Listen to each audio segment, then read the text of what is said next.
Now, in our very first story, the World Bank Group has placed a ban on Zoomlion Ghana Limited for 2 years over alleged bribery in Liberia. The bribery allegation involved the World Bank-financed Emergency Monrovia Urban Sanitation Project. According to a report published on the World Bank's website, Zoomlion paid bribes to facilitate contract execution and processing of invoices. Accordingly, Zoomlion would not qualify for any contract financed by the World Bank Group for a period of 2 years. Now, the 2-year ban took effect on September 24, 2013, and the World Bank said Zoomlion needed to demonstrate full and satisfactory compliance with the World Bank integrity standards in order for the ban to be lifted. The bank said Zoomlion had a self-acknowledged wrongdoing and had accepted full responsibility. Zoomlion's debarment qualifies for cross-debarment by other MDBs under the Agreement of Mutual Recognition of Debarments that was signed on April 9, 2010.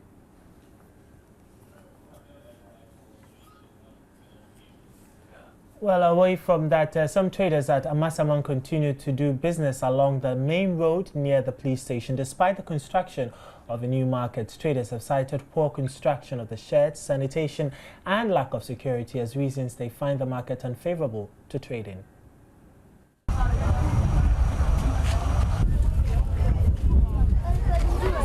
Situated in the capital of the Ga West municipal area, the market serves Amasaman as well as neighboring communities. The market is made up of constructed sheds consisting of about 146 cubicles. Traders have also put up their own wooden sheds in some areas. Though traders paid 400 Ghana cedis for a cubicle, they remain deserted. The complaints are that water takes over the floors whenever it rains and goods are not secured. And so to na hoda nyateche untumi ntra ho nto ade uri table si okura kwani ho nti ade akomutu twa so ma na ba fam a aka uti okura bi behu ye ko om ho benefo no say om nanso market ni mayen ada Friday every Friday bia ye di dwada wa ha no mo ma ye dwada wa ha ya kasa amumwa wochima ni ha edwa ni ha bebi egu nsuo ni ha light ni nya adum se ya na afa boss bi wochima ni etu omka. Madam Ekia Fusia, who supplies other market women with plantain and cassava, complains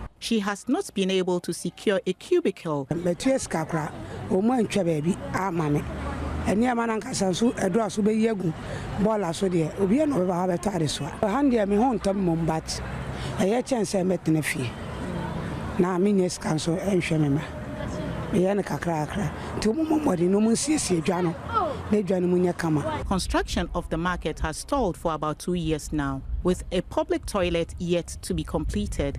It seems until authorities put the market in order, traders have no intention of moving back. Now, dealers in the sachet water business say the upcoming 30% increase may end up collapsing their business. According to them, it will not have been a problem charging 15 pesos, provided the 5 pesos change was easy to come by. Matilda Nyakwa Dennis has more. Effective 1st October 2013, prices of sachet water is expected to increase by 30%. This will mean that instead of the 10 pesos consumers currently pay per sachet of water, they will now pay 15 pesos per sachet. The president of sachet and bottled water producers, in defending the increase, said it has become necessary because of the increase in utility tariffs. These increases come shortly after the Public Utilities Regulatory Commission on Wednesday announced a 52% increase in tariffs for water and almost 80% for electricity. So, if the rippling effect of these increases will cause an increase in the most needed human commodity, what happens to the end user? Pure water 15,000 or 5,000 at the better 1,000 so no. Omunya and teachers and teachers 2,000.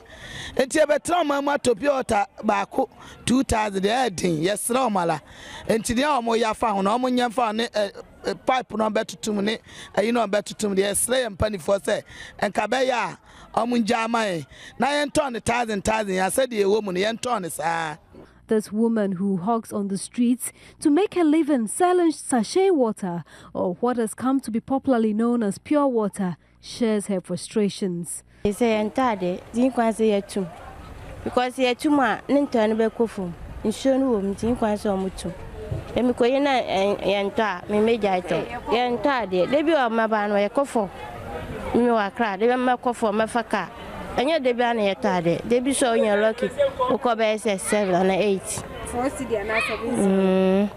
The small-scale distributor, popularly known as Grandma, is not as worried about the 15 pesos that will be charged come October 1, but rather the 5 pesos that has become quickly extinct.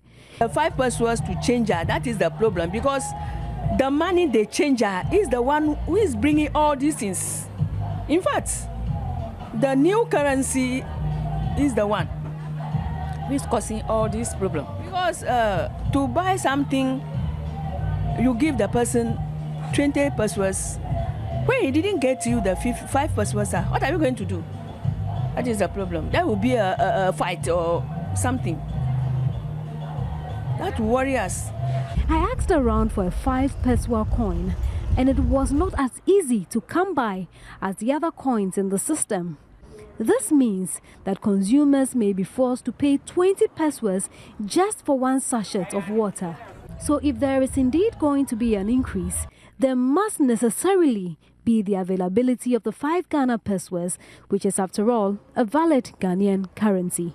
Matilda Nyakwa Dennis, Joy News. Now, representatives of 6 institutions are expected today to appear before the Judgment Debt Commission to assist in its work. The institutions are the Attorney General, the Solicitor General, the Ghana National Procurement Agency, the Ghana Revenue Authority, the Ministries of Lands, Forestry and Natural Resources, Trade and Industry, and Water Resources, Works and Housing. A statement issued and signed by George William Duff, Public Relations Officer of the Commission, on Friday noted that institutions are at liberty to appear with their lawyers. It said the Commission wishes to remind the general public that public sittings would be held at 10 hours each day. The statement urged members of the public who wished to testify or volunteer information to report at the Commission's office to give their statement. The Commission of Inquiry was established by President John Mahama to inquire into judgment debt payments and other related matters.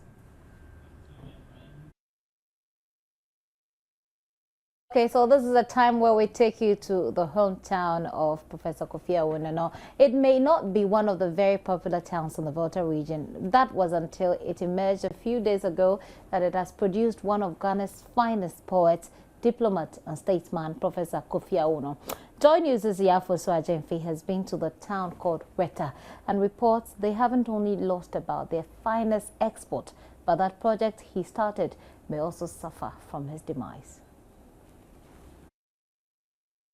Located in the Ketu North District of the Volta region, residents of Weta are predominantly farmers who cultivate rice and cassava as their main source of income. Weta boasts of several physical infrastructures, including schools, an ICT center, and a functioning health center. Residents tell us most of the structures were put up through the benevolence and lobbying of Professor Kofi Awoonor. His death has thus come as a great shock to the community members. He's just he's like a father for the whole community. He likes advising us on, especially the students, on how to learn and how to be perseverance. The late Professor Awoonor, we were told, had 2 titles, Agbanugla, which is also a fetish title, and the Agbalaziga of Anglo-land, meaning an academician. A visit to Zion College, the former senior high school of the late professor, revealed he was the school prefect in 1954. And Professor Awoonor has not looked back and has helped champion education in his community. One of his many legacies is the establishment of a library for the community and the provision of scholarships to members of the community to access higher education. Bani ba mi dong seng le nya pa agbala nya sosro nya o ma anya mare kana mi tojia okpere mi nchi ye akpere mi aforo ho nchi gawo ya ma mi kata mi am ka galo yo ma mi gbadun raba ne ba mi dun san mi afa gba na nya o ma so nya o ma aga pere mi o ha mi nchi afi ni twa mi vasa apa jogbeve. For residents of Wita, they would have loved to hold a gargantuan funeral celebration to honor him, but since the late professor had already planned the outlook of his burial, they promised to go by it. Ni agbonuglana mi dodo ogadanu ane amadidi kaja nya akoni jigade na mado ma chichimo fomavi ayi kopana na mado kuwa ifa amadidi a imami global no na private alba la ugle dongo ena ta ama nyeblagara ma chicha oshima. We also visited the family house of the late professor, and we were shown the room where he was brought up. Though the place was under lock and key, some family members we learnt had trooped to Accra to join in the funeral celebrations. But the few who were around recounted some fond memories of the late professor.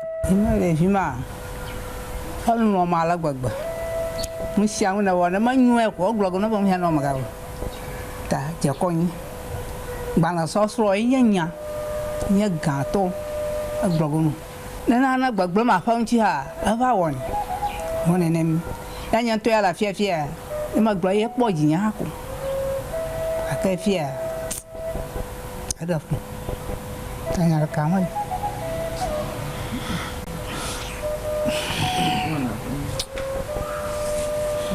A song was specially sung to honor his departed soul.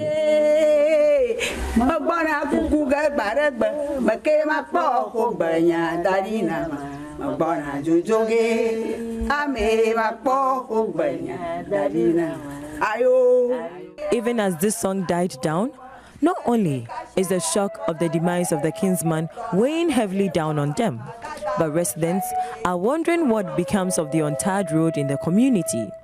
The late professor before his demise had promised to tar the road.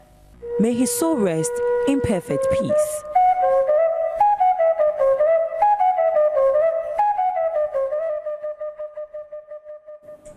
Indeed, may his soul rest in perfect peace. It must be a horrific, experience for him the moment it happened, but it's rather sad. I do remember him for the cathedral. Okay. It's a very popular poem. All right, so that's the bulletin then, and but before we go, let's look again. Why do you cut my mouth smart like that? I didn't cut your mouth. Your mouth is still there. You know, there was this transliteration. Don't mind you. She's trying to be on my case this way. I don't know why. But before we go, a second look but before we go, let me just tell you, it was a very quick. It's a very quick one that I just want to push in. There's this interaction with a customer service personnel and then a customer, and the lady was talking, and then the guy goes like, "Why do you cut my mouth? Let me land, mana." So I've cut your mouth. Okay, so the headlines again. The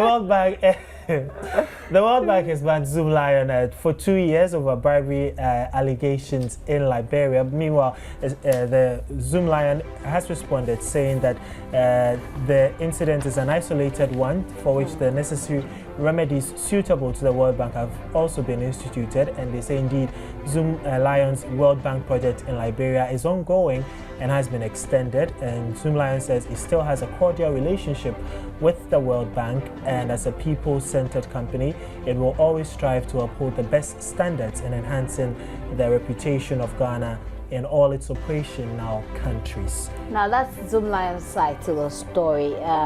But effective 1st October 2013, me and you are going to be paying more than we are paying now for sachet water. Meanwhile, those who produce this sachet water are complaining that this may collapse their business. And we also brought you that special report by Afuswaje from Weta, the hometown of the late poet and statesman, Professor Kofi Anyidoho. So Professor Kofi Awoonor, beg your pardon. So do stay with us here on the AM show. And this is it for the AM news, but we'll have sports in a bit.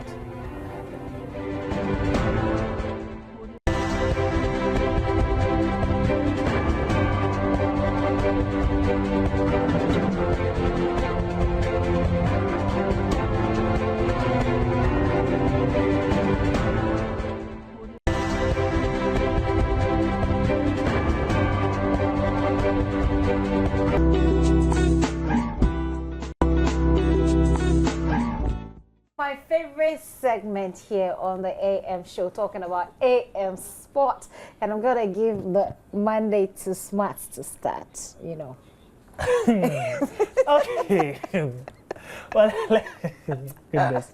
Let's begin at home. Okay, we'll begin with the results of our all 8 matches played this week in the Ghana Premier League, with Kotoko and Hearts of Oak both recording wins in their games. So let's look at the results. Okay, before we bring you the results of the local Premier League, let's start with the EPL, and Manchester United recorded its worst start in the Premier League season in the last 24 years last Saturday after a shock defeat at home to West Brom. Coach David Moyes' 3rd defeat in the league so far, which leaves United with 7 points from 6 games. So we'll bring you excerpts of the game and others which were played in the English Premiership over the weekend. The side of the early season, Swansea, having lost the opening 2 games, came into the clash 3 unbeaten, including a historic victory at Valencia. It all made for a great way for Saturday's action to come to an end. Aaron Ramsey, a man in hot goal-scoring form, trying his luck from long range, a little wide of the target. Another one of Arsenal's regular scorers this season, Olivier Giroud, would have expected to find the back of the net after Serge Gnabry did well to find him, but the Frenchman dragged his effort with half-time looming.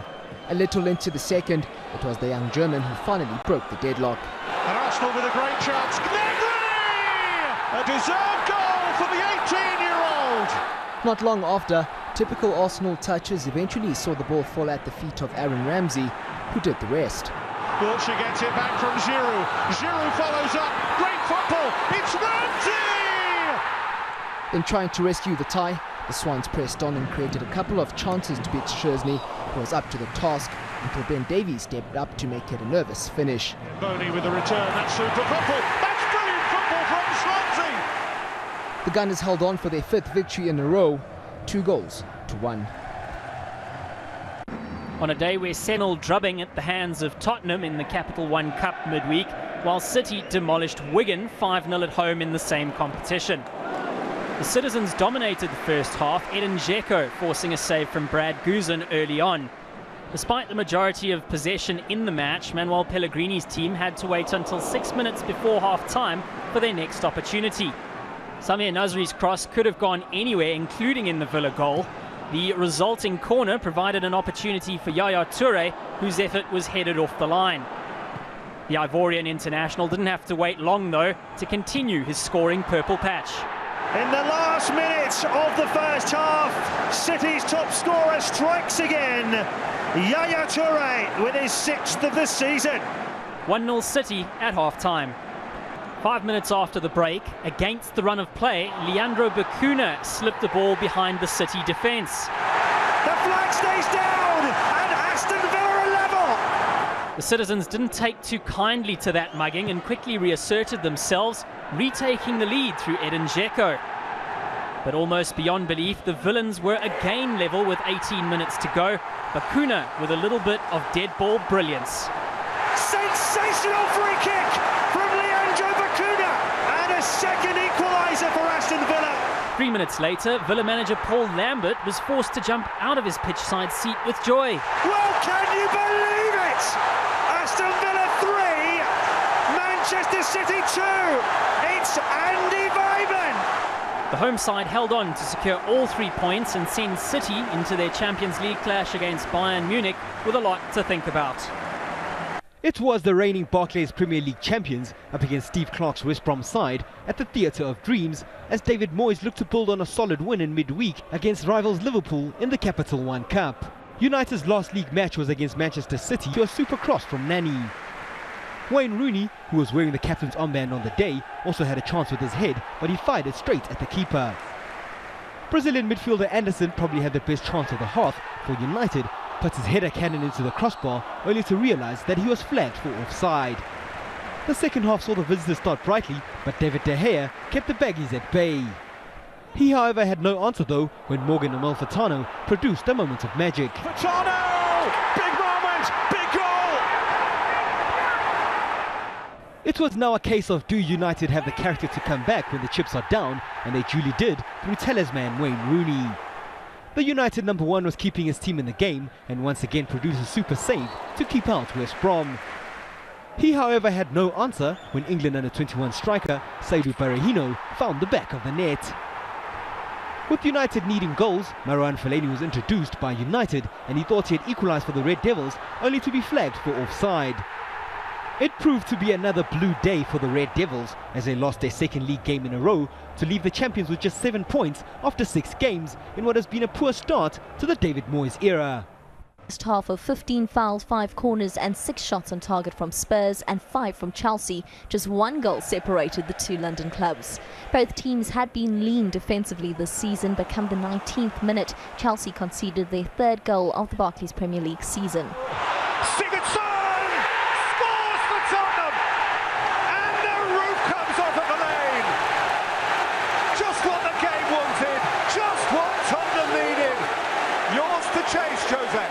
Spurs' attractive passing football was on display a few minutes later, Ivanovic with a critical intervention to deny Paulinho.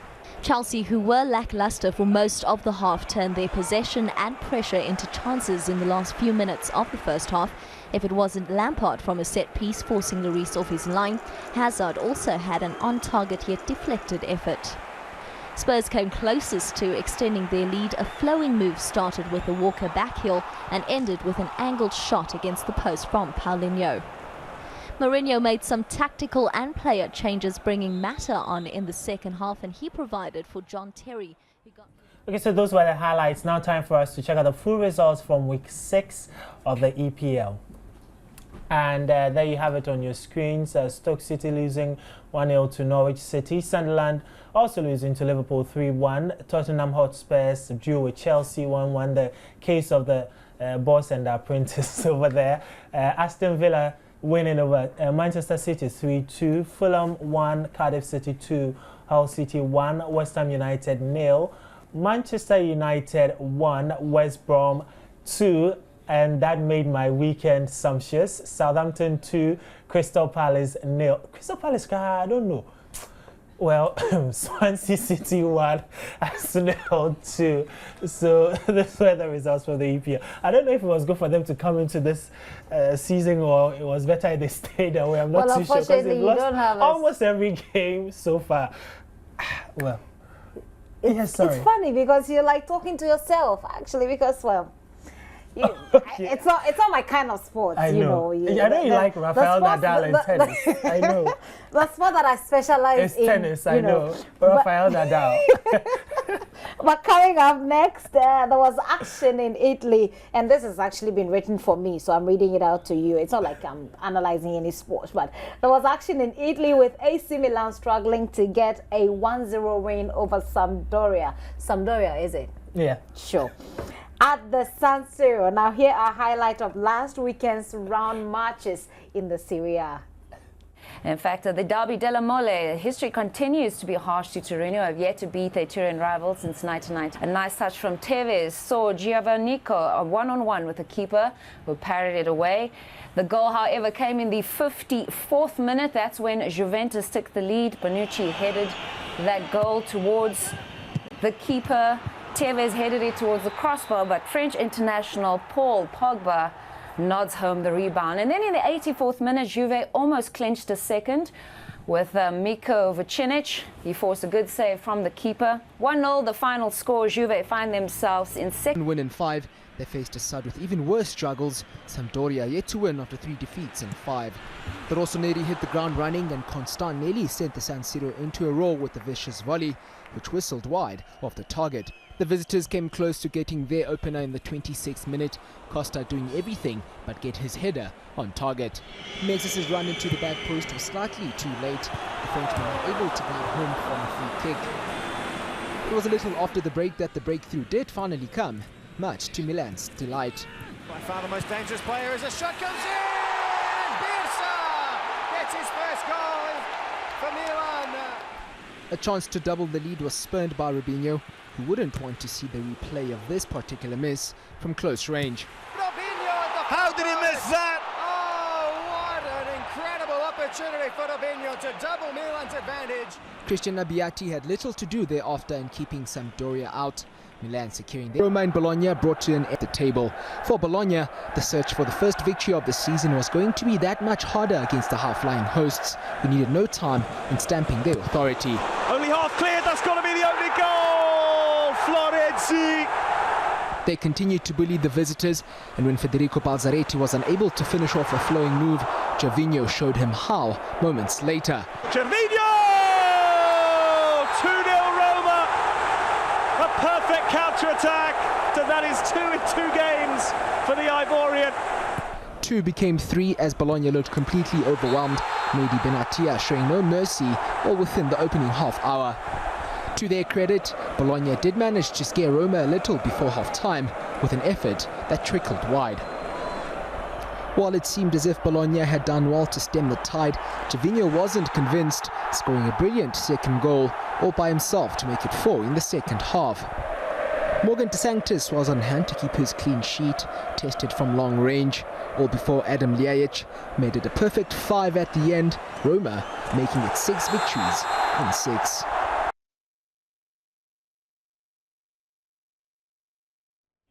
Okay, so now let's check out the results from the Serie A over the weekend, the matches that were played. And Torino losing to Juventus 1-0, Atalanta 2, Udinese 0,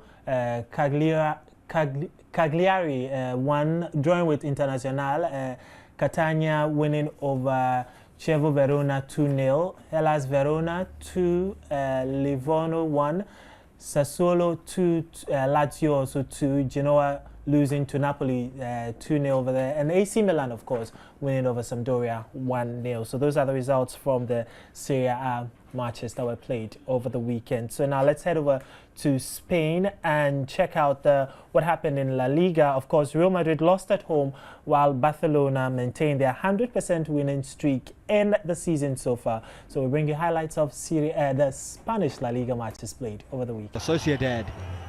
The Catalans opened the scoring in the 21st minute thanks to a Lionel Messi special. Little 1-2 though, unleashes Messi. Magnificent from Messi yet again. Just brilliant. Unstoppable.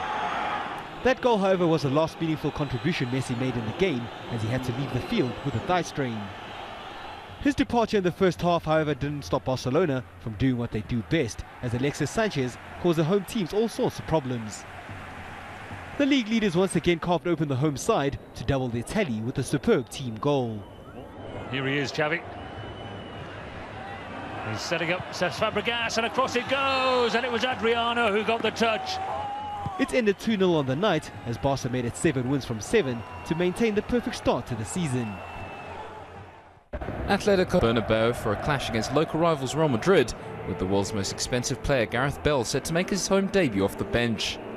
Boasting the rare distinction of being ahead of their neighbours in the league and looking to repeat last season's memorable 2-1 Copa del Rey final victory against them in the same stadium, Diego Simeone's side got off to the best possible start, as Diego Costa was sent through 11 minutes in, beating the offside trap from Koke's through ball. They're looking for an offside flag, there isn't one, and a goal! Diego Costa gives Atletico Madrid the lead in the derby, and this fixture continues to serve up early goals. Los Blancos struggled to find their stride in the opening 20 minutes, but would threaten from there, Karim Benzema's glancing header the closest as he tested Thibaut Courtois. In an end-to-end spell, Thiago was left unmarked but powered his header over the bar, and as the half approached its end, Diogo Godin was the next to have a free header before Real dealt with a goalmouth scramble for it to remain 1-0 at the break. In their attempts to put the first 45 behind them, the hosts brought on Bale, but it would again be Atletico to push forward as Costa was denied a second. The hosts threw all their men forward in their search for an equaliser, former Tottenham pair Bale and Modric both with efforts without really threatening. Costa continued to cause all kinds of problems for the opposition, forcing Diego Lopez to come to the rescue before Koke hit the woodwork. Substitute Alvaro Morata came agonisingly close in the dying minutes, but despite their best efforts they couldn't find the answer. Another victory against their rivals, another victory in the Liga, as Atletico Madrid joined Barcelona on 7 victories out of 7. All right, so there's still some full results from Spain now. And of course, when you have that on the screen, Smart will take you through it. I thought she would do it that. Okay, the results now from the Spanish La Liga. Osasuna losing 1-0 to Levante. Celta Vigo 0. Elche 1. Espanyol, whoa, they lost to Getafe 2-0. Goodness. Valencia 1. Rayo Vallecano 0. And Almeria also losing to Barcelona there 2-0. Real Sociedad 1. Sevilla 1. Real Madrid also losing to Atletico Madrid 1-0. And Real Valladolid also drawing with Malaga 2-2. So those are the results from the Spanish La Liga. And you see, it's not like Smart really knows all of these names, like, you know, like he's saying it. That's because he studied a bit of Spanish.